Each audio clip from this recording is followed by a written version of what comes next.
नमस्कार।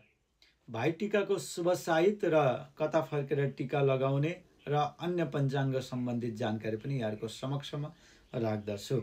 2082 साल कार्तिक 6 गते बृहस्पतिवारको दिन चाहिँ बिहीबारको दिन चाहिँ भाइटिका परेको छ, जसलाई भाइटिका पनि भनिन्छ, भातृद्वितीया पनि भनिन्छ, यमद्वितीया पनि भनिन्छ। यो दिन द्वितीया तिथि विशेष महत्त्वपूर्ण रहन्छ र द्वितीया तिथि त्यो दिन चाहिँ रात्रि 8:24 रहन्छ। तदनुसार दिनभरि द्वितीया तिथि रहने गर्दछ। विशाखा नक्षत्र त्यो दिन पर्दछ भने प्रवर्ध नाम गरेको योग त्यो दिन रहन्छ। तुला राशिमा चन्द्रमाको गोचर रहने गर्दछ।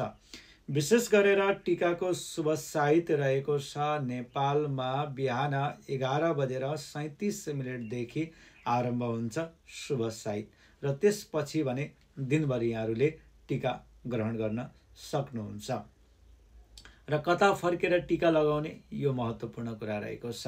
त्यो दिन विशेष गरेर टिका लगाइदिने व्यक्ति पूर्व फर्किने र टिका लगाउने जसले टिका थाप्नुहुन्छ उहाँहरू पश्चिम फर्किनुपर्ने हुन्छ र पूर्व पश्चिमको संयोग रहेको छ।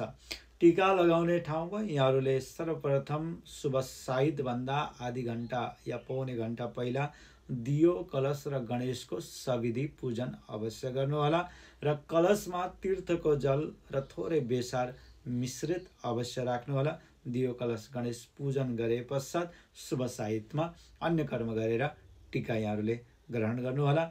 जय जय श्री राम।